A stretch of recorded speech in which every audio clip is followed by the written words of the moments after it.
Bismillahirrahmanirrahim. Assalamualaikum warahmatullahi wabarakatuh. Selamat pagi teman-teman semua. Selamat datang kembali di kelas Psikografi Para Nabi, kelas yang membahas kisah hidup para nabi, yang membedah aspek psikologis para nabi yang bisa kita jadikan untuk pelajaran sehari-hari. Alhamdulillah kita bertemu lagi di pagi hari ini di kisah nabi yang berapa ini teh ya? Bentar. Ke-23 berarti ya. Tiga nabi terakhir menuju akhir gitu. Sudah 23 hari ternyata ya kita konsisten setelah subuh nggak tidur lagi dan berkumpul bersama-sama di sini. Alhamdulillah luar biasa. Terima kasih banyak buat teman-teman yang selalu setia hadir ya menyimak, belajar, mencoba berefleksi ya dari kisah-kisah para nabi yang disampaikan oleh guru-guru kita. Alhamdulillah. Semoga berkah selalu. Nah, kemarin setelah kita ngebahas Nabi Zakaria, sekarang kita akan ngebahas kisahnya Nabi Yahya gitu. Seorang anak dari Nabi Zakaria ya. Seorang nabi yang kemudian namanya pun diberikan oleh Allah Subhanahu wa taala ya. Dikasih langsung Yahya yang kemudian tidak ada nama ya sebelumnya yang pernah dipakai. Nabi Yahya. Dan juga keutamaan Nabi Yahya disebutin ya di surat Maryam gitu. Allah menyebutkan bahwa Nabi Yahya ini dianugerahkan rasa kasih sayang gitu dan bersih dari dosa. Nah, seperti apa kira-kira ya kisah Nabi Yahya ini? Mari kita samak, mari kita simak bersama-sama kisahnya. Kang Zen, mangga Kang Zen. Typo euy. Siap. Alhamdulillah. Ya, bismillahirrahmanirrahim. Assalamualaikum warahmatullahi wabarakatuh. Semoga sehat berkah selalu semuanya ya. Aduh, luar biasa. Alhamdulillah, dua nabi lagi berarti setelah ini ya, Nabi Isa dan Rasulullah Shallallahu alaihi wasallam. Alhamdulillah. Berarti total 23 hari bersama Adit nih. Kita bareng-bareng tinggal dituliskan ya. Ini seru banget alhamdulillah. Dan memang kisah Nabi. Sekarang kita bahas soal Yahya ya. Betul kata Adit ya, nama yang datang dari Allah, sosok yang luar biasa, sosok yang keren, tapi ironis ya. Jadi ayah anak ini, Nabi Yahya dan Nabi Zakaria ini nunjukin betapa kalaupun dimuliakan oleh Allah, belum tentu dimuliakan oleh manusia dan belum tentu akhir kehidupannya sehappy ending nabi-nabi yang lain lah gitu ya. Ketika proses meninggalnya itu tidak sehappy ending yang lain. Nah, kenapa nggak se-happy ending yang lain ya karena dua-duanya dibunuh dalam waktu yang kurang lebih berdekatan kalau kita baca di beberapa literatur ya teman-teman semua. Nah, cuman kita mulai dari latar belakang, karakternya seperti apa ya juga tantangan hidupnya hingga insight psikologis nanti kita akan bahas ya Bismillah. Jadi Yahya itu lahir dari doa ayahnya ya. Yahya itu lahir dari doa ayahnya yang kemudian situasinya nggak biasa. Jadi Nabi Zakaria, ya kita baca ya curhatannya di surat Maryam awal-awal tuh semua curhatan Nabi Zakaria. Beliau ngerasa udah sangat tua ya, udah nggak enak badan, terus juga kemudian menyangka atau mengira bahwa istrinya mandul. Nah ini yang harus kita luruskan. Ini bukan dari Islam, bukan dari Allahnya, tapi ini persepsi Nabi Zakaria sebagai manusia dalam konteks budaya waktu itu ya.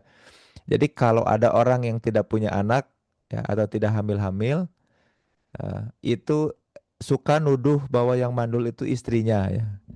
Padahal kan belum tentu ya. Nah, ini yang penting. Jadi memang beberapa riwayat literatur menyebutkan bahwa istrinya yang mandul, tapi tidak pernah ada yang secara serius kemudian mengkaji yang mandulnya itu siapa. Toh karena Nabi Zakaria juga setia waktu itu ya sama satu istri itu. Jadi nggak bisa dibilang bahwa istrinya yang mandul, tapi memang karena kemudian peran melahirkan itu ada di perempuan, seolah-olah ya gitu. Dan intinya hampir tidak ada harapan biologis lah untuk kemudian punya keturunan waktu itu situasinya Nabi Zakaria itu. Nah, cuman Allah ngasih Yahya, bahkan Allah sendiri yang memberi nama ya, Yahya sebagai jawaban dari doa dan penerus spiritual. Dan sejak saat itu ya, Adit dan teman-teman semua, nama Yahya itu tidak pernah gagal sebagai ulama gitu ya. Sejak saat itu ya banyak Nama-nama dimulai dari Yahya memang menghidupkan, vital bagi perkembangan. Pokoknya yang namanya Yahya itu nggak akan gagal lah sejak saat itu ya. Walaupun nggak jadi jaminan juga kalau di zaman sekarang ya. Tapi pada saat itu sampai kemudian zaman Rasulullah dan juga para sahabat ya, Khulafaur Rasyidin terutama, itu nama-nama Yahya itu tidak pernah, orang yang dinamai Yahya itu tidak pernah gagal. Dan ini juga disebutkan dalam surat Maryam bahwa memang, nama yang dari Allah menandakan tidak pernah ada nama yang seperti itu sebelumnya, menandakan kelahiran yang istimewa. Anaknya juga istimewa ya. Eh, Allah bahkan berkata, wahai Yahya, peganglah kitab itu dengan kuat gitu ya. Jadi Yahya itu dikasih kecerdasan sejak kecil, kemampuan untuk mendapatkan makna dan hikmah sejak kecil. Lembut juga hatinya, makanya beneran jadi Qurrata Ayun itu beneran Yahya itu ya. Penuh kesucian dan ketakwaannya luar biasa. Jadi kalau kita bandingkan dengan anak-anak para nabi yang lain, ini Yahya itu dalam kondisi yang begitu ideal ya untuk menjadi anak terbaik gitu ya. eh Gak banyak effort ya, beda sama Yakub atau Ishak yang kemudian banyak atau lumayan cukup intens berinteraksi sama anak, tapi kemudian disinyalir pilih kasih. Kalau ini aman ya mah, mendapatkan lingkungan psikologis pengasuhan yang aman, yang secure, maka luar biasa tadi ya. Dan ini di Quran disebutkan bahwa, dan tafsir-tafsir imam-imam besar tuh menyatakan hal yang sama. Dapat hikmah sejak kecil, kelembutan hati yang luar biasa, disucikan oleh Allah juga, dan takwa ya. Jadi jarang, soalnya jarang ada nabi yang jadi nabi dan ditandai sejak kecil. Jarang ya, gitu. Jadi hanya Yahya yang kemudian sedari lahir bahkan sudah ditandai dan diberikan hadiah oleh Allah kepada Zakaria, gitu. Nah, tidak ada nabi lain yang kemudian sejak kecil itu kemudian diberikan, keistimewaan privilege sebesar Yahya. Nah, jadi memang kalau di antara para nabi yang spesifik Allah ngasih nama itu ya Yahya gitu ya. Nah, ini makanya kalau Adit nanti mau punya anak nih ya, mungkin bisa dipertimbangkan nama Yahya ya. Tapi balik lagi ya, nama mah harus ada Muhammadnya supaya fitur utama. Jadi jangan sampai nanti kekurangannya atau kelemahannya yang kemudian muncul pada diri anak gara-gara penamaan kan gitu ya. Kenapa? Karena balik lagi ironis ya. Oh, Rifa udah planning nama itu, Masya Allah ya. Muhammad Yahya ya. Yahya Ahmad. Nah, ini yang seru nih. Jadi kalau kita bandingin para nabi yang kemudian istimewa sejak lahir, misalkan ya Nabi Musa gitu ya. Sejak lahir tuh keren kan, istimewa Nabi Musa. Tapi tidak diberikan hikmah dan insight. Ah, Nabi Musa makan bara api kan sehingga lidahnya kemudian jadi cadel, itu jadi kelu itu kan ya gitu. Nabi Daud juga enggak ya. Jadi dia orang biasa dari keluarga biasa-biasa jadi raja dan pemimpin itu justru ketika ada momen bersama-sama dengan Talut kan. Melalui seleksi. Jadi Daud itu memang istimewa tapi biasa-biasa aja. Dan keistimewaan itu makin muncul karena mengikuti sistem yang dibuat oleh Raja Talut ya. Jadi soalnya ada beberapa literatur yang kemudian membandingkan. Enggak, justru Yahya ini beda banget ya. Sejak lahir itu, bahkan sejak sejak konsepsi itu sudah dijanjikan oleh Allah. Ya Nabi Sulaiman ya ketika dewasa juga dan ada mentornya. Nah, tapi Yahya enggak. Ya dia asketik dan moral purist. Jadi memang sedari awal tuh dia enggak kertas kosong, dia sedari awal suci Yahya itu ya. Makanya kalau kita baca literatur Israiliyat atau pakai literatur bahasa Inggris terkait dengan Yahya, istilah yang sering digunakan untuk mendefinisikan atau mendeskripsikan seorang Yahya adalah moral purist ya. Atau moral absolutis ya. Sangat tegas dan jernih dalam nilai moral.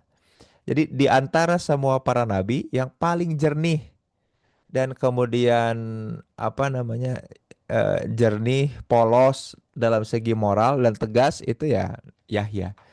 Nah, nanti ini yang juga akan jadi buah si malakama ya, yang kemudian kenapa skenario hidup Yahya seperti itu? Aku juga baca kisahnya lumayan sedih ya karena nggak rela gitu ya orang sebaik sesoleh semurni Yahya diperlakukan menjadi korban dari dorongan syahwat. Nah, ini nanti kita akan bahas ya.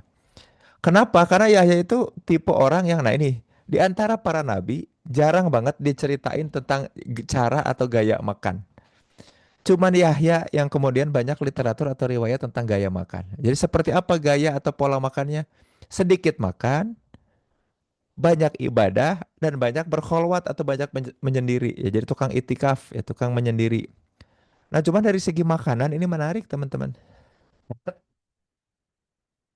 Yahya itu di Qasasul Anbiya Ibnu Katsir itu diceritakan tidak makan daging-dagingan atau sedikit terlihat makan daging. Jadi di antara para nabi yang vegetarian sepertinya Yahya.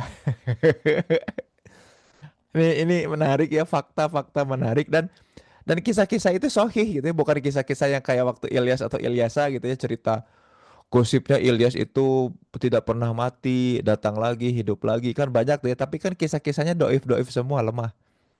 Ini mah kisah-kisahnya kuat, powerful, bahwa Yahya itu bagus. Makanya di antara jadi beberapa literatur kalau ngomongin soal fisik ya, misalkan di Asama'il Al-Muhammadiyahnya Imam Tirmidzi kemudian menyebutkan bahwa fisiknya Rasulullah tuh sekuat, sehebat, seindah, sebagus Nabi Musa, Nabi Yusuf, Nabi Yahya. Nah, karena tiga nabi itu yang kemudian terkenal katanya six pack, badannya bagus. Itu tiga nabi itu, Musa,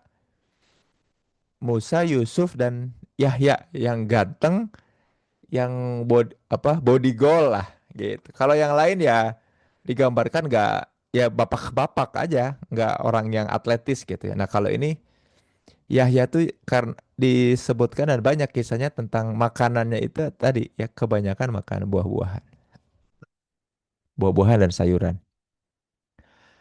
Nah, eh, bahkan ya beliau itu sering kemudian berhalawat menyendirinya itu dengan alam. Jadi tipe orang yang memang senang berkebun, masuk-masuk ke alam dan lain-lain gitu ya.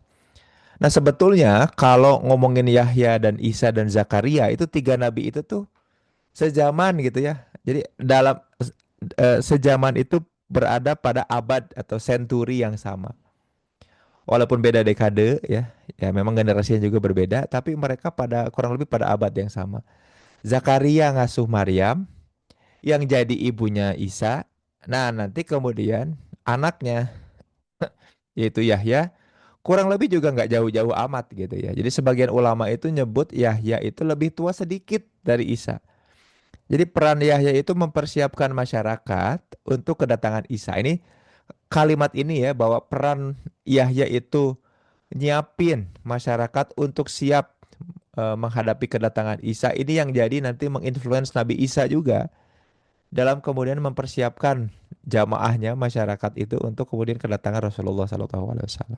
Ya.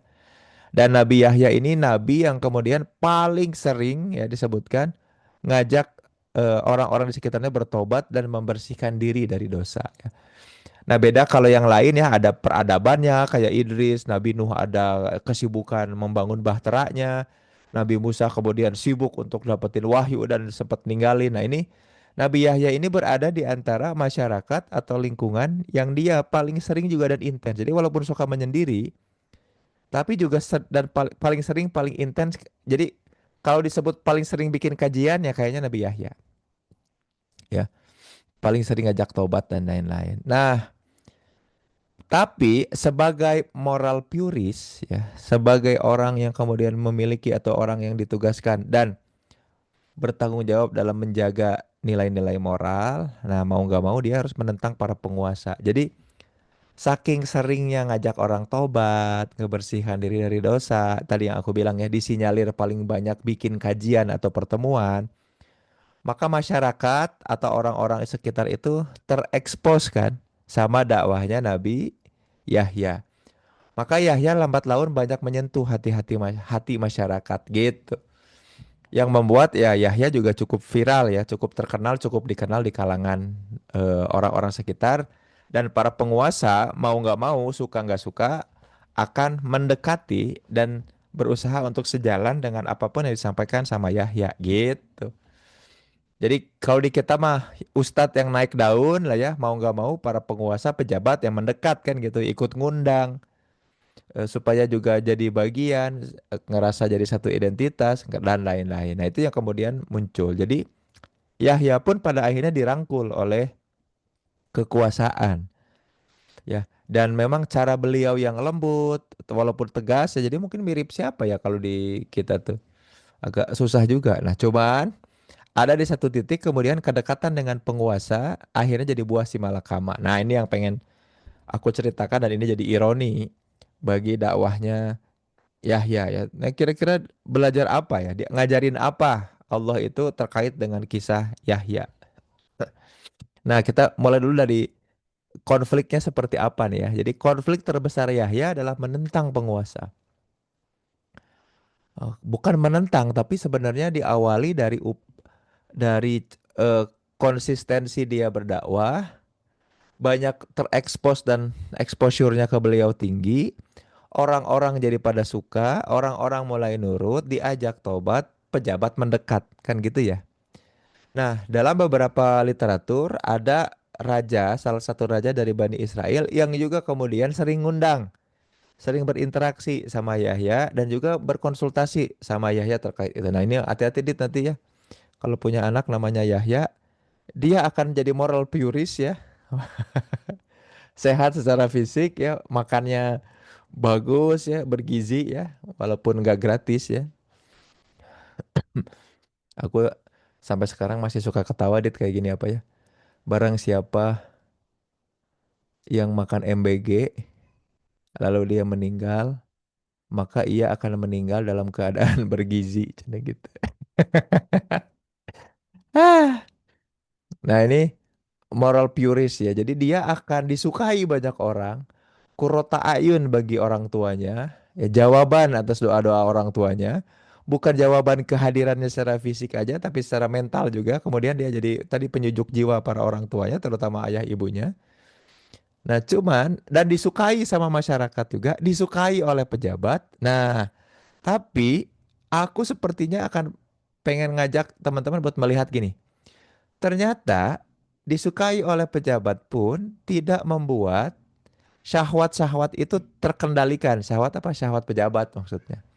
Karena kalau dari riwayat Israiliyat ya dan beberapa literatur barat itu ada seorang raja dari Bani Israel yang dekat dengan Yahya dan Nabi Yahya memang orangnya tegas dan moral puris ya menjaga kemurnian dari nilai-nilai moral dan agama gitu ya. Maka walaupun disukai banyak orang, cara komunikasinya baik, ya tapi balik lagi dia akan tegas kalau ada hal-hal yang sekiranya kemudian tidak sesuai dengan nilai-nilai moral gitu.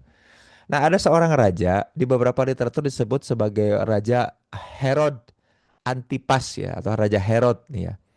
Jadi Raja Herod ini pengen menikahi seorang perempuan. Jatuh cinta sama perempuan, kelepek-kelepek sama seorang perempuan, tapi perempuan ini tidak boleh secara hukum agama dinikahi karena kalau tidak salah perempuan ini adalah keponakannya ya. Di beberapa tapi ini hadisnya doib yang kisahnya sohi tapi ada beberapa keterangan detail yang beberapa bilang lemah. Ada yang bilang kayak gini, Herod itu pengen nikah sama keponakannya. Nah, gitu ya. Jadi dia punya adik, adiknya punya anak. Nah, dia jatuh cinta dan kelepek-kelepek tergiur melihat si keponakannya. Nah, lalu nanya kemudian ke Nabi Yahya, "Duhai Yahya, bolehkah aku sesungguhnya aku jatuh cinta pada wanita ini, tapi dia merupakan anak dari adikku alias keponakan kan. Maka apakah sesungguhnya aku boleh untuk menikahinya?" Jawaban seorang moral purist ya yang murni menjaga kemurnian akhlak dan juga moral, nilai-nilai agama, Nabi Yahya bilang ya nggak boleh, haram, ya. Nah, ada beberapa literaturnya kemudian berbeda. Ketika ditegaskan bahwa itu tidak boleh atau haram, ada beberapa riwayat. Riwayat yang pertama, ya, yang masih simpang siur adalah Herod kemudian marah, tidak terima, lalu kemudian mengutus atau menyuruh orang untuk kemudian menyakiti atau melukai Nabi Yahya. Tapi kemudian si pasukannya atau si pengawalnya atau si orang yang suruhannya itu antusias, terlalu antusias, yang terjadi adalah Nabi Yahya dipenggal gitu. Itu yang pertama. Yang kedua kemudian eh, si siapa namanya? Herodnya marah, nggak suka dilarang, lalu ngobrol sama adiknya, lalu kemudian mereka karena ngegosipin atau ngomongin soal Nabi Yahya lama, akhirnya kemudian marah banget ya. Jadi apa terpanasi ya oleh gosip-gosip kompor dari adiknya yang juga anak yang juga ibunya dari si orang yang mau dinikahi. Akhirnya Herod sendiri yang kemudian turun tangan untuk memenggal. Karena kemudian setelah dipastikan beberapa kali ternyata Yahya nggak mau untuk menyetujui gitu ya. Nah, cuman aku yang tertarik tuh kisah Israiliyat ya teman-teman, dan ini yang justru paling masyhur. Kisahnya gimana? Dan ini yang menarik ya. Jadi si Herod ini udah bilang sama Yahya, lalu Herod ini mengiyakan, oke kalau nggak boleh ya udahlah nggak apa-apa gitu. Dia ceritalah ke adiknya, aku nggak jadi nikahin anak kamu karena secara moral agama nggak bagus gini gini gini gini gini. Adiknya, si ibu dari orang yang dicintai sama raja itu, kemudian sakit hati dan bilang ke banyak orang, terutama ke anaknya, bahwa nak, peluang kamu untuk jadi ratu itu hilang gara-gara orang ini ya, gara-gara Yahya gitu. Lalu kemudian ternyata ketika si ibunya bilang kayak gitu, si anaknya yang nggak tahu apa-apa mulai mikir, oh iya juga ya, padahal aku juga sebenarnya suka, gitu ya. Suka nih sama paman itu tuh aku suka sebenarnya, aku juga cinta balik. Nah, akhirnya terjadi obrolan-obrolan, akhirnya si anak ini menggoda Herod gitu ya, dengan berbagai cara menggoda Herod, lalu godaannya kemudian berhasil karena kemudian dua-duanya saling menyukai juga. Nah, di saat itu udahlah mari kita langgar agama ini, mari kemudian kita menikah. Lalu nanya Herod itu ingin hadiah apa kamu sebagai mahar atau sebagai tanda cinta kita? Apa jawaban si anak itu? Aku ingin kepala Yahya. Gitu. Dari situ kemudian Yahya dipenggal gitu ya. Nah, ketika kemudian Yahya dipenggal, orang sekitarnya tahu dan kemudian khawatir bahwa mereka tuh akan diazab hidupnya karena ini seorang nabi gitu. Maka dan jangan sampai azabnya itu azab di dunia dan Zakaria tahu. Zakaria masih ada waktu itu masih hidup. Maka supaya Zakaria tidak mendoakan yang buruk-buruk, apa yang terjadi? Zakaria juga diincar dan dikejar, masih sempat bisa kabur, bersembunyi di dalam batang pohon, lalu batang pohonnya digergaji bersamaan dengan Zakaria di dalamnya. Nah, ini yang makanya ironis ya. Ayah anak yang sama-sama soleh, sama-sama jadi nabi, yang satu doanya dikabulkan oleh Allah dan dikasih hadiah anak yang luar biasa, yang satu seorang anak dan seorang nabi yang baik, soleh, dan juga gaya komunikasi leadershipnya bagus, ya. Tapi harus meninggal dengan cara yang tragis. Coba Adit, ya. Linu aku, lebar pisan ayah anak yang ideal, bisa jadi kisah-kisah parenting yang bagus, tapi kemudian kita bingung ya menceritainnya gimana karena kemudian di akhirnya seperti itu, ya. Jadi Yahya itu kemudian dibunuh karena mempertahankan kebenaran, ya. Ditangkap, sempat dipenjara dulu untuk dimintai sama Herod tuh, bolehkan aku untuk menikah? Nggak boleh. Bolehkan? Nggak boleh. Akhirnya kemudian dipenggal. Dan ini juga satu hal yang kemudian penting ya bahwa ternyata tapi ya cerita. Jadi aku mah nangkapnya gini, Kak Adit dan teman-teman semua ya, bahwa kisah Zakaria dan Yahya, Allah tuh pengen ngajarin Rasulullah tentang mati syahid. Jadi ada kematian yang kemudian tidak sia-sia. Jadi kalau kita ngelihatnya dari sudut pandang manusia, dari sudut pandang aku yang udah kagum sama Zakaria dan kagum sama Yahya, maka sedih banget nggak sih? Kok orang sebaik ini diambil Allah dengan cara yang gitu ya. Nah, Allah sedang mengajarkan konsep mati syahid. Jadi disinilah kemudian mulai ada konsep yang disebut dengan konsep mati syahid. Nah, jadi kalau kalau kita ngelihatnya, ih jahat banget ya skenario Allah kan gitu. Justru enggak. Eh, Allah pengen ngajarin Rasulullah bahwa kematian yang menurut kita disia-siakan karena dengan motif nafsu dan syahwat, kejahatan, itu urusan mereka. Tapi urusan kita adalah mempertahankan nilai moral sampai di titik darah penghabisan dan gak takut. Bahkan di beberapa literatur menyebutkan bahwa ketika Zakaria di dalam pohon, lalu mulai tuh si gergaji itu mengenai tubuhnya, Zakaria itu mau menjerit, ya, mau kemudian teriak kesakitan, lalu kemudian mendengar Allah menyatakan seperti ini. Jika kau ingin mendapati kebaikan pada dirimu, maka diamlah dan tahan, gitu, coba bayangin. Sesungguhnya itu lebih baik. Jadi dia tuh nggak ngapa, diam aja, berusaha untuk menahan diri, tidak menjerit dan tidak teriak kesakitan ketika digergaji. Bayangin aja digergaji, guys, sampai batang pohon bersama dengan tubuhnya Zakaria sama-sama terbagi dua. Nah kan kalau ngelihat kisahnya mah kejam ya. Tapi kalau kita kemudian pakai pertanyaan kayak gini, makanya teman-teman berpikir filosofis itu adalah menanyakan pertanyaan yang tepat. Kalau kita pengen memaknai kehidupan, kita juga perlu menanyakan pertanyaan yang tepat, ya. Kan kita mah nggak tahu ya, barangkali kemudian Allah ngasih insight apa ke Rasulullah lewat Jibril kan. Kita mah kan taunya kisahnya seperti itu aja. Dari apa yang Rasul sampaikan, dari firman Allah yang kemudian kita rekam dan terekam jadi Al-Quran kan yang kita baca. Tapi jangan-jangan hikmah dan insight itu muncul pada diri Rasulullah ketika melihat kejadian itu. Dan salah satu menurut aku kejadian yang penting untuk dipelajari dan sepertinya Rasul pun diajari itu adalah mati syahid. Ya. Maka tidak ada loh sebelumnya, sebelum Nabi Zakaria dan Yahya ada istilah syahid tuh di nabi-nabi sebelumnya gitu ya. Hanya di sini gitu ya, mulai bahwa ada kematian yang tidak diinginkan dan tidak didambakan, bahkan dari orang-orang soleh yang penuh keimanan dan ketakwaan itu muncul, kecuali ini mau ngajarin soal syahid.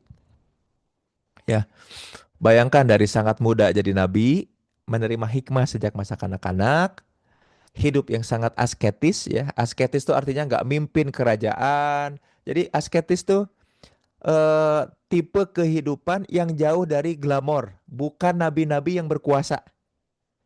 Tapi nabi yang kemudian fokusnya dakwah, pendidikan, interaksi. Jadi nggak mimpin kerajaan, sama sekali tidak diceritakan memimpin perang kayak Daud ya. Wah, Daud, Sulaiman, Musa itu kan perang. Rasulullah juga perang. Tapi ini mau ngasih tahu, makanya kenapa istilahnya namanya moral purist.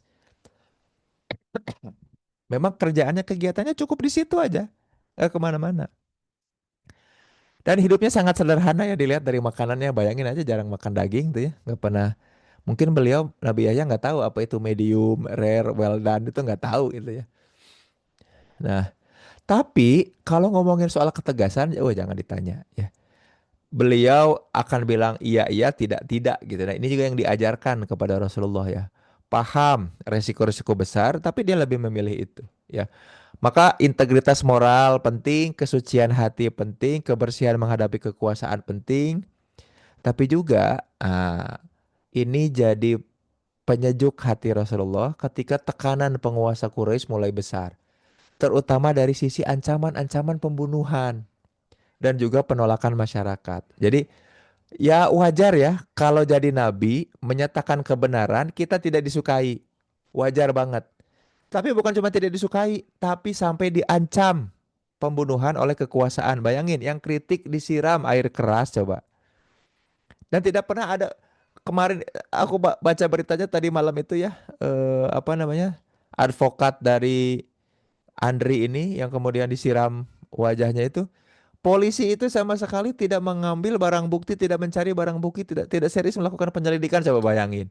Kan makin menguatkan kecurigaan bahwa ini mah disetir pemerintah ya, ini mah utusan pemerintah. Nah, Rasulullah itu dulu ketika turunnya kisah-kisah tentang Yahya, spesifik ke Yahya, lagi di bawah bayang-bayang ketakutan dan tekanan ancaman pembunuhan.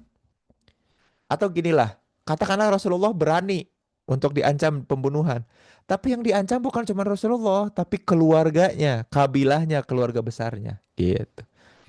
Maka ini jadi insight penting di tengah Rasulullah yang kemudian mengalami ancaman, adanya kisah Yahya itu menunjukkan bahwa ya kalaupun nanti kamu mati, yang penting ada dalam kesyahidan, dalam mempertahankan nilai moral gitu. Makanya kalau aku lagi takut gitu ya, misalkan mulai speak up terus takut kayak bulan Agustus 2025 lagi. Takut itu terjadi lagi dan sekarang kan udah enak ya sering ngomong dulu mah nggak mau diomongin karena masih takut. Ah, sekarang mah ketakutan itu ya apa sih hal buruk yang terjadi pada diri kita kan mati. Hal buruk apa yang paling terjadi pada diri kita di dunia kan paling mati. Kan gitu ya. Tapi menjaga nilai-nilai kebenaran dan moral itu jadi penting ya. Jadi makanya Nabi Zakaria tipenya sabar dan penuh harapan dengan doa-doa idnada robbahum nidaan khafiyya. Berdoa dengan lemah lembut dan ini turun ke Yahya kelemah lembutannya. Tapi kemudian ada keberanian moral yang kemudian muncul ya, moral integrity sama moral purisnya Nabi Yahya. Nah, gara-gara lingkungan dan exposure dakwahnya Yahya kepada masyarakatnya untuk mempersiapkan kehadiran Nabi Isa nantinya, Nabi Isa kemudian jadi tokoh atau sosok yang melakukan reformasi spiritual. Insya Allah kita bahas besok gitu ya. Jadi ini tiga generasi kenabian dalam satu century, satu abad yang sama, tapi kemudian saling melengkapi ya dan luar biasa satu sama lain. Nah, jadi kalau ngomongin belajar apa, seperti apa, ya Nabi Yahya ngasih itu ya, ngasih ya kalau miris ya kalau kita kalau kita jadi orang yang nyimak dari kejauhan ya tidak mengenal nilai moral dan lain-lain, melihat gugurnya Yahya itu sebagai sebuah kesia-siaan ya sayang banget gitu. Tapi ya balik lagi ya, ada nilai atau ada hal yang diajarkan oleh Yahya kepada Rasulullah Shallallahu Alaihi Wasallam terkait dengan tadi ya banyaknya ancaman tekanan, jangan sampai menyurutkan upaya kita untuk meluruskan, membenarkan dan selalu setia pada nilai moral ya moral integrity gitu ya. Baik itu aja dari aku Kang Adit ya. Pak Asep udah hadir ya kalau nggak salah. Sudah, Kang. Alhamdulillah. Nah, mari kita simak ya dari Pak Asep ya. Seperti apa? Izin nyimak juga Pak Asep. Mangga Pak Asep.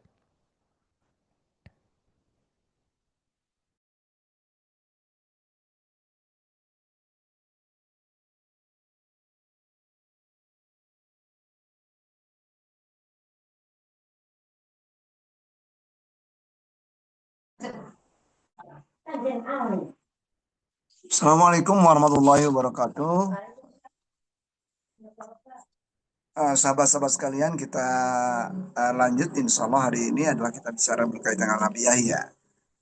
Eh, Bila kita cermati urutan kelahiran mungkin ya, maka sebenarnya Nabi Yahya ini adalah eh, dilahirkan setelah Nabi Isa ya.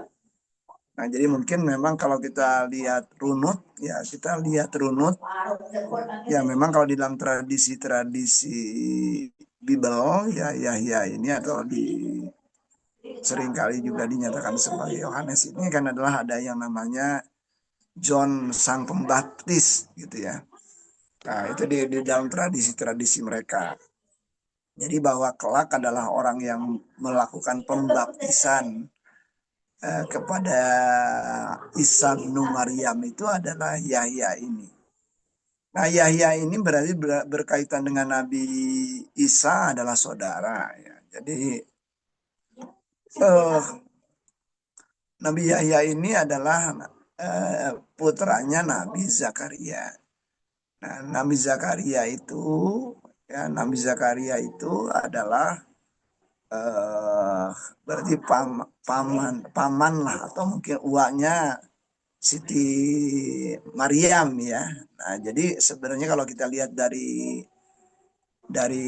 Pancakak lah kalau kata orang Sunda berada pamannya ya. Tapi paman walaupun usia relatif lebih muda dibandingkan Nabi, kita mungkin besok akan kita bicarakan itu. Nah ini kalau kita ngamatin dan di dalam periodenya Nabi Yahya ini kan adalah periode berhadapan dengan kaum Yahudi ya, kemudian rabi-rabi Yahudi yang memandang bahwa dalam tanda petik adalah terancam ya, terancam hegemoni ya. Jadi terancam hegemoninya, terancam kekuasaannya, terancam eh, upaya-upaya mereka untuk menunjukkan kekuatan di dalam melakukan pendekatan-pendekatan umat Yahudi pada waktu itu. Nah, jadi ini kita ngamatin adalah bahwa memang di dalam Israel itu sendiri ya, atau di dalam ajaran Yahudi itu sendiri nantinya itu ada yang kaitannya dengan kitab Musa ya, ada yang kaitannya ke kitab Musa, ke kitab Taurat, tetapi ada juga yang nanti ada tradisi-tradisi Yahudi ya yang kemudian menjadi dimasukkan di dalam kitab mereka gitu ya. Ada tradisi-tradisi yang terjadi kemudian ditulis dan malah itu menjadi lebih kuat dibandingkan katakanlah tradisi-tradisi Torah itu sendiri. Nah, ini yang menjadi unik gitu karena di situ ada dua gitu ya. Ada tradisi-tradisi yang sebenarnya adalah sesuai dengan Torah, ada tradisi-tradisi sebenarnya yang sudah bertentangan dengan Torah. Itu juga yang nantinya adalah akan dihadapi gitu ya oleh Nabi Isa alaihissalam. Nah, memang kalau kita mempelajari dari kisah baik dalam Qasasul Anbiya ataupun dari Tarikh al-Anbiya ya seperti tadi disampaikan oleh Kang Zen, tidak terlalu banyak ya episode yang bisa kita ketahui kecuali memang yang dihadapi Nabi Yahya ini adalah umat yang ini menjadi menarik ya. Umat yang menggunakan dalil agama ya. Tetapi barangkali di dalam prakteknya adalah bukan nilai keberagamaannya yang dipandang penting ya, tetapi adalah lebih ke nilai kuasa dari agamanya itu sendiri. Nah, sehingga menghadapi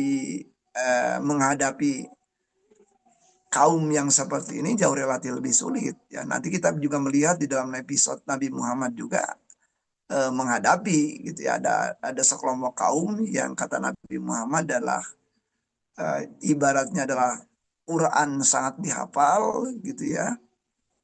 Quran mereka sangat hafal, jidatnya sampai katakan saja sari sujudnya itu sampai hitam. Ya, akan tetapi mereka menjadi sangat mudah apa namanya untuk melakukan mengafirkan orang, sangat mudah mereka untuk bahkan melakukan pembunuhan, even atau bahkan kepada sesama muslim. Nah, jadi generasi-generasi seperti itu sudah ada ya. Mungkin nanti kita lihat bahwa dalam episode Rasulullah SAW Nabi Muhammad itu adalah kita melihat bahwa episodenya semua katakan saja nih semua kelakuan gitu ya dari seluruh manusia di seluruh era-era Nabi itu adalah terkumpul gitu ya di dalam episode-episode Nabi Muhammad SAW. Nah, tentunya saja menjadi orang seperti Nabi Yahya ini adalah menjadi orang yang tidak mudah ya. Artinya kita berada di dalam tekanan. Di situ ada tekanan tekanan tekanan kelompok. Nah, di dalam tekanan kelompok ini orang ada kecenderungan apalagi kelompoknya adalah kelompok-kelompok orang yang barangkali senang dilalah ya, senang melakukan perdebatan, senang melakukan argumentasi dan argumentasi-argumentasi dengan orang-orang tertentu yang dalam tanda petik yang memiliki hegemoni. Seringkali kan argumentasinya bisa menjadi argumentum ad hominem gitu ya. Jadi berargumentasi tetapi yang sifatnya menyerang pribadi, bukan menyerang kelemahan-kelemahan berpikir atau kelemahan-kelemahan logika gitu ya. Tapi argumentasinya adalah sudah ada bias, menjadi penyerangan kepada orang, menjadi penyerangan kepada pribadi seperti itu. Nah, ini yang dihadapi oleh Nabi Yahya.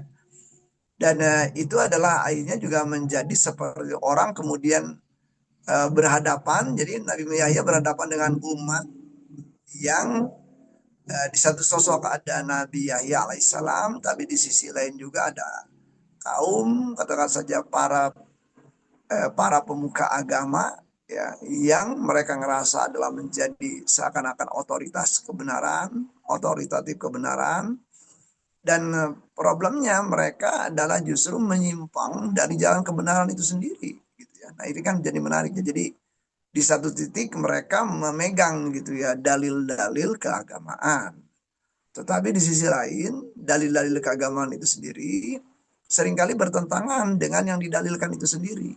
Cak kurang sunama, tojaiyah gitu, patojaiyah gitu antara omongan dengan tindakan. Nah, apa yang terjadi di masyarakat awam, apa yang terjadi di masyarakat kebanyakan yang barangkali juga tidak memiliki personal power ya. Maka itu seperti di dalam penelitian ada penelitian eksperimen itu ya. Kalau di dalam penelitian psikologi sosial itu sangat dikenal itu. Penelitiannya kan ada sederhana aja nih. Ada orang diberikan 3 garis gitu, garis A, garis B, garis C. Pertanyaan kan sederhana, apakah garis A lebih panjang daripada garis B atau lebih rendah daripada garis C? Nah, di situ ada orang dan di situ kemudian ada beberapa orang lain gitu ya. Nah, orang-orang lain ini memang setting eksperimennya sebenarnya adalah bagian dari eksperimen gitu ya. Apakah orang itu cenderung akan kuat dengan pendapatnya sendiri atau cenderung akan konform gitu ya dengan pendapat orang banyak, apalagi di situ orang-orang itu kelihatannya lebih keren. Dan di situ ada kecenderungan orang itu adalah menggagalkan pandangannya sendiri, ya. Menggagalkan pandangannya sendiri, kemudian eh, apa namanya mengebiri pendapatnya sendiri, kemudian meragukan pendapatnya sendiri, dan kemudian juga walaupun di awalnya dia adalah mengalami yang namanya kok kayaknya gini, kayaknya nggak gitu deh, misalnya gitu ya. Tapi lama kelamaan orang kemudian menambahkan argumen-argumen tertentu kepada dirinya sendiri, walaupun argumen itu sebenarnya lemah, ya sehingga seakan-akan adalah seluruh pemikiran itu adalah menjadi selaras, menjadi pantas, menjadi relevan. Nah ini yang dihadapi gitu ya oleh kaumnya Nabi Yahya gitu. Nah di sisi lain tahu sendiri kan ya Nabi Yahya, Nabi Zakaria juga meninggal dalam keadaan tragis seperti itu. Dan Nabi Yahya berhadapan dengan kelompok seperti ini. Jadi kalau kita ngamatin ini dari seluruh nabi-nabi kalangan Bani Israel gitu ya, ini kan adalah nabi-nabi terakhir ya, nabi-nabi yang akan terakhir. Jadi di kelompok-kelompok ini kita mengamati bahwa nanti ada di dalam tradisi Nabi Isa juga akan lebih mengerikan. Jadi artinya adalah problemnya sama ya, sama tuh, bukan lagi artinya kalau Nabi Isa alaihissalam adalah banyak nanti mukjizat. Mukjizat-mukjizat itu sendiri tidak membuat kalangan Bani Israel itu sendiri adalah menjadi berkembang gitu ya. Dan jadi ini yang menjadi cukup menarik gitu di dalam masyarakatnya Nabi Yahya pada saat itu yang memang sejaman ya dengan Nabi Isa alaihissalam.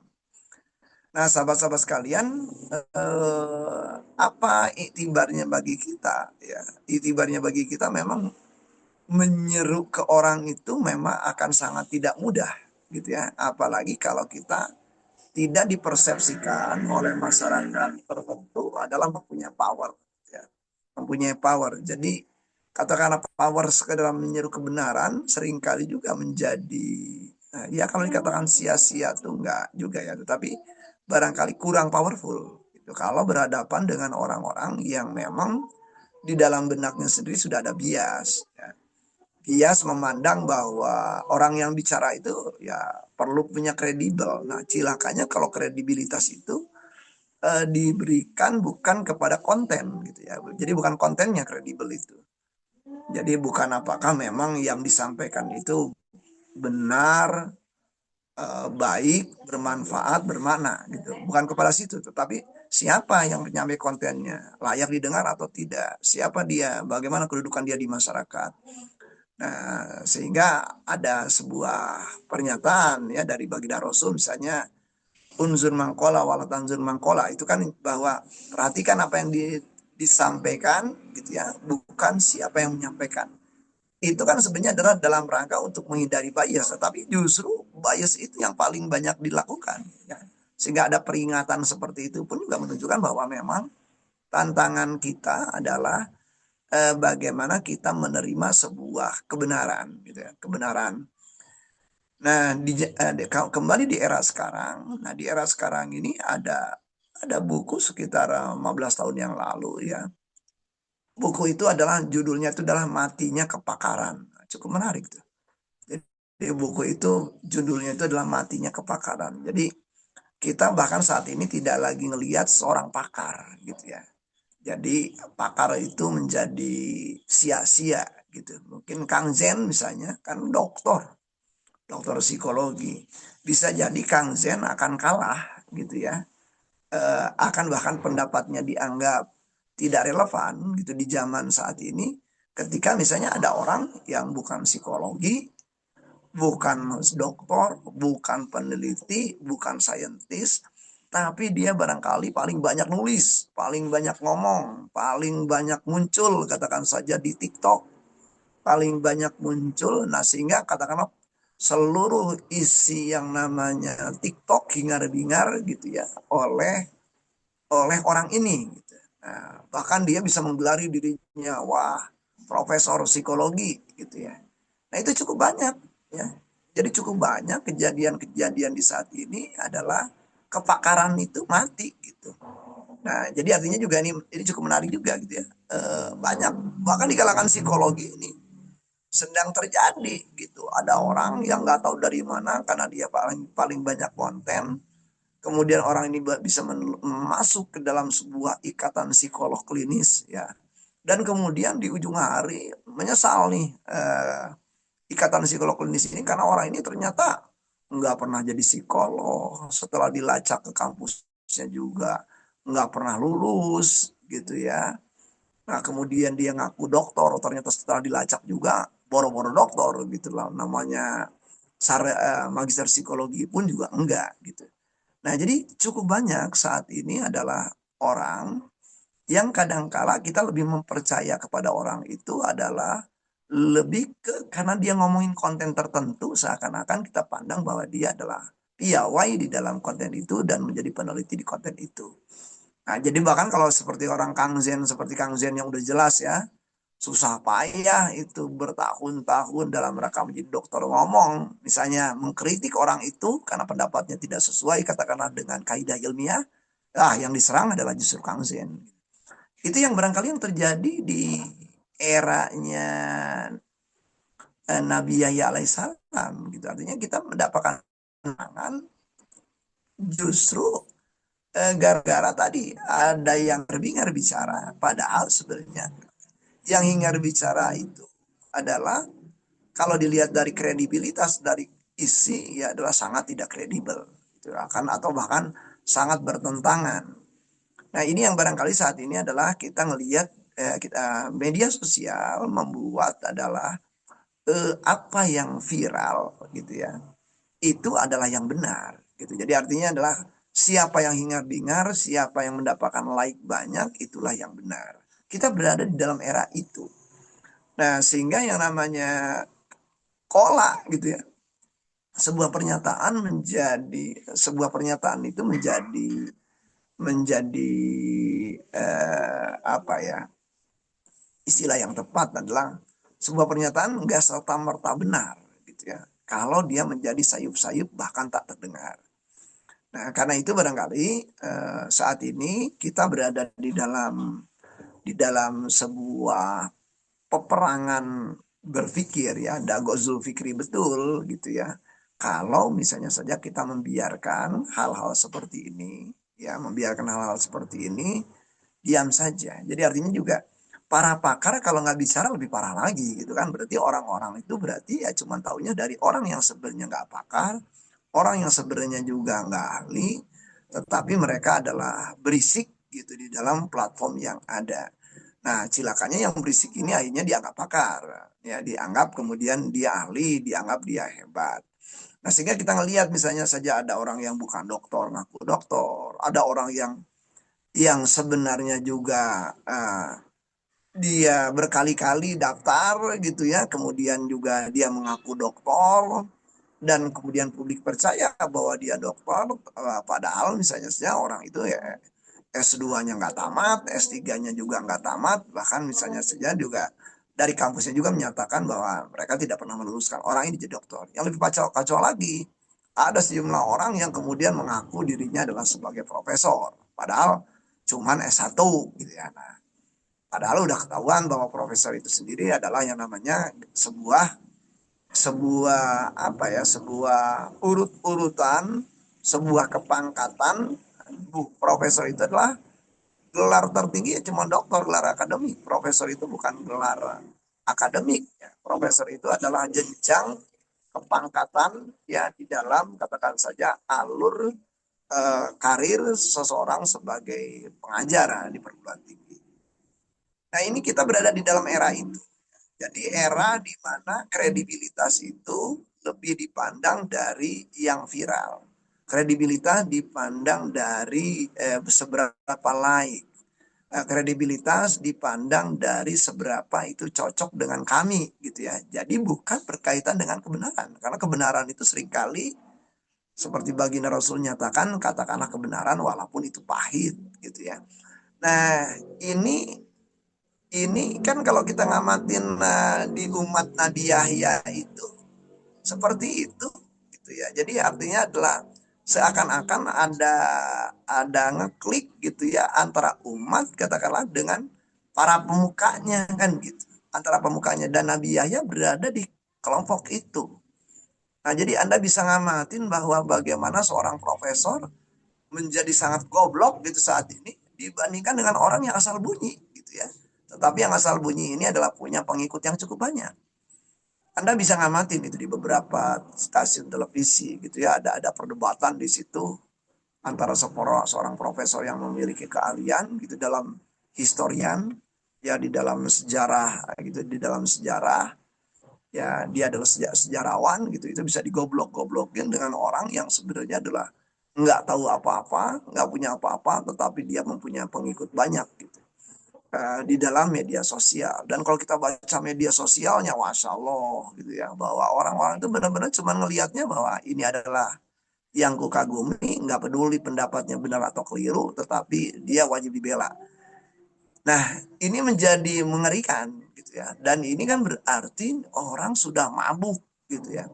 Jadi sebenarnya yang diperbutkan orang itu akhirnya bukan lagi sebuah kebenaran, tetapi adalah sebuah positioning, sebuah hal yang namanya adalah ini kami dan itu kalian gitu ya. Kami dan kalian. Nah, jadi di sini adalah sudah ada yang nantinya kalau di dalam pendekatannya psikologi sosial itu, di psikologi sosial yang terbaru itu ada istilahnya namanya nanti menggunakan sayap kanan gitu ya. Ada sayap kanan, ada sayap kiri gitu ya. Dan di situ adalah mengatakan bahwa pokoknya walaupun lu sama-sama seagama denganku, sama-sama memegang Torah Musa, tetapi kamu nggak sependapat denganku, dan aku adalah paling benar dan aku adalah bisa menghancurkanmu. Nah, di titik ternadir itulah saya rasa adalah Nabi Yahya dan Nabi Saleh Salam melihat umat pada waktu itu. Nah, jadi artinya agamanya sudah korup gitu ya. Agama dikorup gitu oleh kalangan pemuka agama. Kalangan pemuka agama lebih ngelihat keberagaman itu dalam rangka hegemoni, dalam rangka kuasa, dalam rangka mempertahankan ragam kenikmatan ya, eksklusivisme dari sebagai pemuka agama. Saya merasakan ya sebagai cucu ajengan gitu ya. Saya merasakan banget sebagai cucu ajengan nih. Bagaimana kuasa jadi ajengan atau jadi cucu kiai itu merasakan banget tuh. Hegemoni di kampung aja. Jadi kita kemana-mana mendapatkan penghormatan. Kalau kita misalnya datang ke yang hajatan, kita sebagai dapat dapat privilege menjadi orang yang diutamakan. Kita mendapatkan hak seakan-akan kalau kita nunjuk nunjuk sesuatu aja, barang yang kita tunjuk tiba-tiba ada di rumah gitu ya. Saya nunjuk nangka di rumah seseorang bersama kakek saya yang lagi jalan, padahal kakek saya udah bilang, kamu nggak boleh nunjuk apa-apa. Saya penasaran, saya pengen nunjuk nih ya. Nunjuk kenapa sih pakai dilarang? Wah, nunjuk nangka. Wah, nangka udah matang. Tingginya nangka dengan berat dengan tinggi saya sama itu ya, karena nangkanya tengah bagus dulu. Ah, itu saya nunjuk aja. Aduh, nangka ini bagus ya, kek. Terus saya, aduh, kata kakak saya sambil sambil apanya tangan saya dipukul gitu ya. Kamu udah dibilang dilarang jangan nunjuk-nunjuk. Nanti kamu bisa lihat apa yang terjadi. Nah itu kita padahal lagi kelalang keliling kampung aja tuh saya nemenin kakek saya. Nah itu pas pulang ke rumah kakek itu nangka itu udah ada gitu. Udah ada udah ada di rumah, udah dalam keadaan siap disajikan. Wah itu kakek saya berceramah ke saya cukup panjang itu ya. Waktu itu saya masih kanak-kanak gitu. Saya ingat banget waktu masih anak-anak SD pun belum saya. Jadi kakek saya bilang waktu itu kira-kira begini. Kamu itu gara-gara kamu nunjuk, orang itu merasa tidak enak, merasa tidak nyaman, seakan-akan kamu mau benda itu. Ya, sehingga orang itu barangkali ngelihatnya bukan melihat kamu, melihat saya. Sehingga disangkanya adalah saya menginginkan itu. Nah, karena mereka barangkali juga ini ya hormat atau apapun namanya, mereka ini adalah eh, tidak tahu tuh apakah mereka benar-benar rela atau tidak gitu. Tetapi mereka perlu melakukan tindakan eh, nangka itu yang tadinya barangkali mereka akan jual. Nah, saya pun diberitahu tuh, ini nangka ini harganya berapa, apa artinya untuk orang itu, ya, dan ini berarti berapa hari mereka sebenarnya jatah makan mereka hilang gara-gara sekedar kamu nunjuk. Nah itu saya diajarin banget gitu pada waktu itu ya betapa hegemoninya luar biasa gitu. Pemuka agama di kampung itu. Ya apalagi pemuka agama yang viral gitu ya. Bagaimana mereka mendudukan. Kita bisa lihat di sejumlah pesantren-pesantren besar. Kiai-kiainya menggunakan apa? Bukan mobil-mobil murahan. Alphard misalnya minimal itu. Jadi bahkan bisa lebih-lebih dari situ gitu. Jadi kita bisa mengamati gitu ya bahwa yang namanya kekuasaan gitu apalagi nempel di dalam label pemuka agama itu waduh dahsyat gitu ya. Nah, sehingga ini juga menjadi artinya saya bisa mencoba empati lah ya kepada kaumnya di Nabi Yahya itu. Nah, apalagi kalau misalnya yang kaum pemuka agama ini pada saat itu juga di satu titik juga adalah menjadi dalam tanda petik juga mempunyai kuasa karena dekat dengan penguasa. Artinya juga dia juga mementingkan dia adalah berkolaborasi dengan penguasa dalam tema-tema politik gitu ya. Nah, itu yang terjadi. Jadi umat Nabi Isa, umat Nabi Yahya itu kan sama ya. Umatnya sama gitu ya. Nah, walaupun barangkali nanti ada perbedaan ya, ada perbedaan yang sebenarnya saling melengkapi antara Nabi Yahya dan Nabi Isa ini berkaitan dengan umat-umatnya. Nah, ini yang tampaknya kalau kita berkaca kepada apa yang terjadi pada umat Nabi Yahya dengan kita saat ini, kita berada saya rasa di episode itu. Ya, di mana kita jauh relatif lebih apa ya, barangkali juga tidak memiliki kehati-hatian. Nah, ini saya pinjam nih pendapatnya orang Yahudi sendiri ya. Jadi artinya orang keturunan Yahudi, seorang peneliti akademisi psikologi namanya Daniel Kahneman. Jadi ada dua pemikiran, ada dia menggunakan istilahnya thinking fast, thinking slow. Ya. Sebenarnya adalah ini istilah lain dari ahli lain yang menggunakan istilahnya adalah heuristic thinking dan systematic thinking.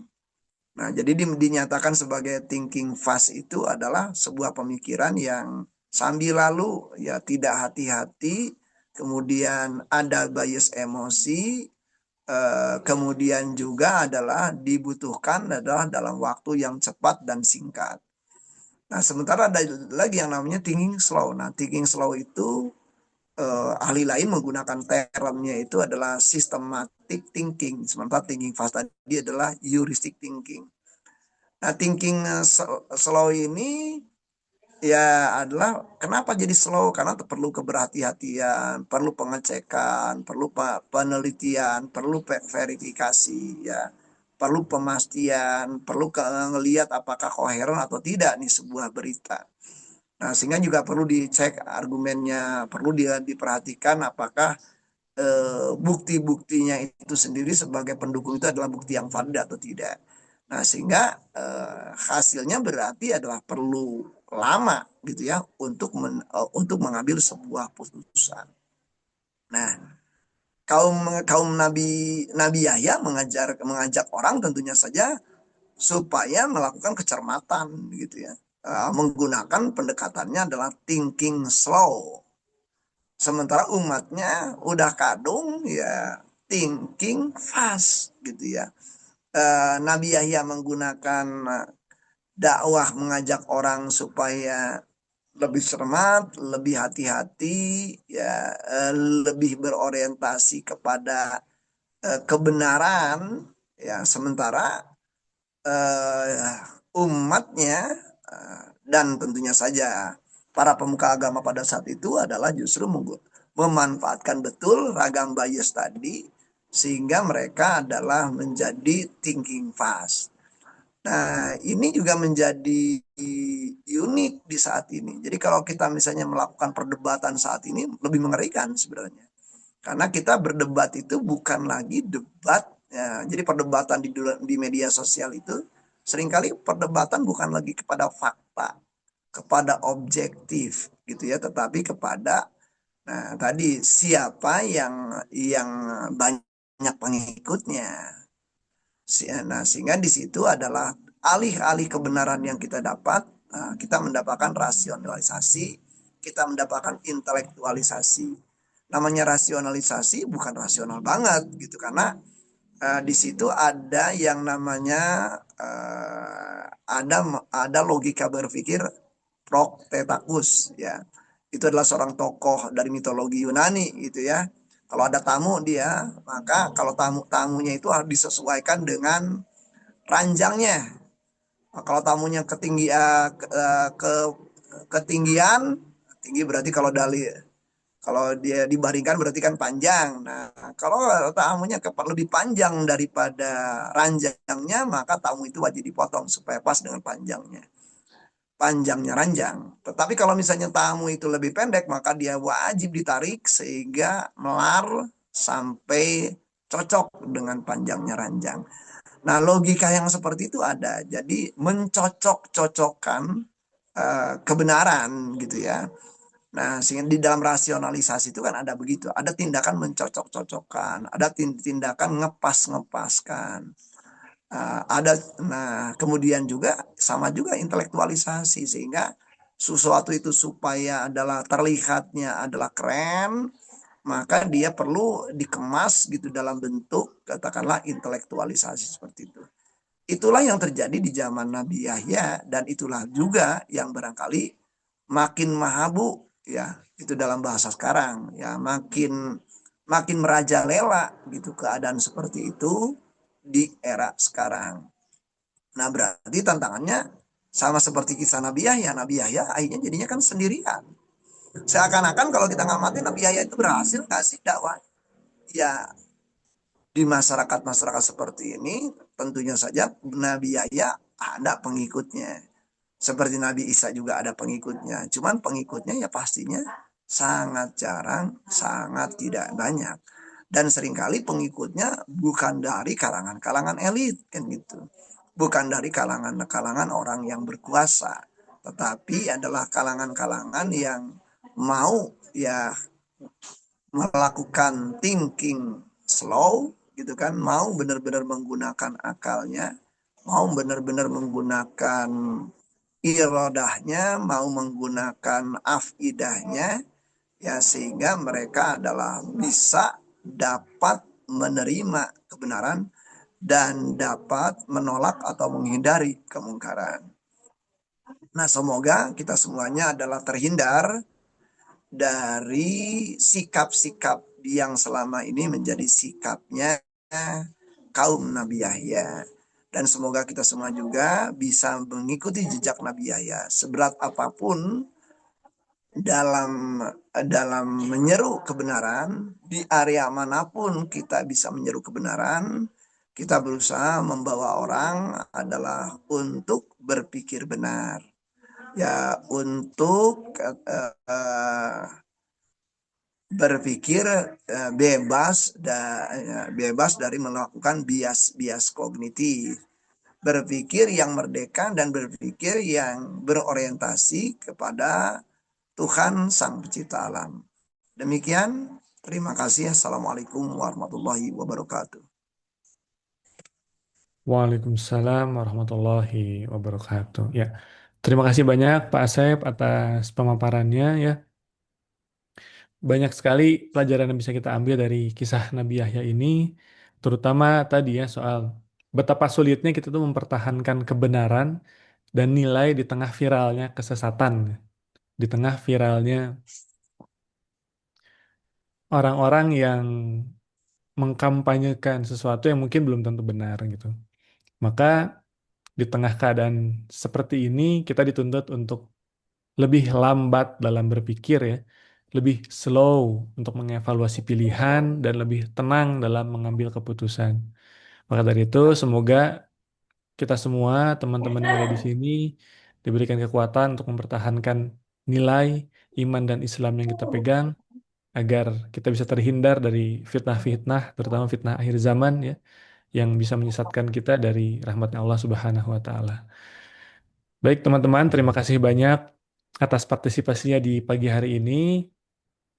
Semoga tadi ya teman-teman semua bisa mengambil pelajaran dari kisah Nabi Yahya ini dan semoga teman-teman bisa mengaplikasikannya di kehidupan sehari-hari.